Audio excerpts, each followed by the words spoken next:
swala la upendo. Unaona wakati kuna challenge ndio upendo unaonekana.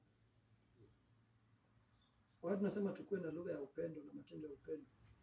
Umesikia Pastor Pamela ni mgonjwa, sija?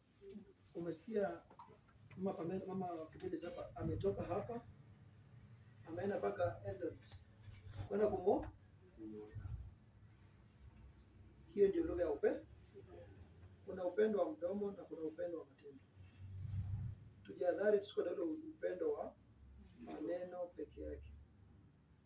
Sawa. Mumeinteract na watu wa pwani kama mimi ni mmoja wao. Mtu wa pwani anaongea ni kama mwenye anapenda sana. Akiongea mtatamani hivi mtu anaongea vizuri. But si upendo hiyo. Ni vile tunaongea kule tunaongea Kiswahili vizuri.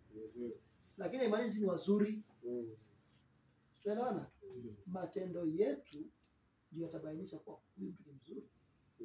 Unasikia hapa amenipigia simu saa 9 asubuhi. Wakati mume wake ameshikwa kule anahangaika. Pia yeye anahangaika na yeye. Hiyo ndio lugha ya upendo. Upendo wakati mwenzako ako kwa shida, hauna anatuambia hata sisi tunaugua na wao.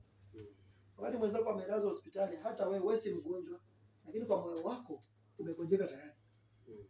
Kwa vile gonjeka yako unaomba mpaka yeye usikie imefanyika.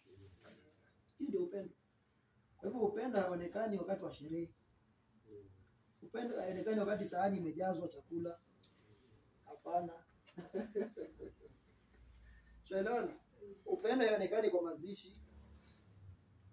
Upendo unaonekana kwa hali ngumu. Wakati tunapanda milima, wakati shida zimekumba. Unampigia mwenzako, "Halo, habari ya leo? Unaendelea namna gani?" Niko na hii shida, tuombe pamoja. Sina uwezo mimi lakini kile ambacho niko nacho nitakupa maombi. Unamtia moyo mwenzako. Sawa sawa?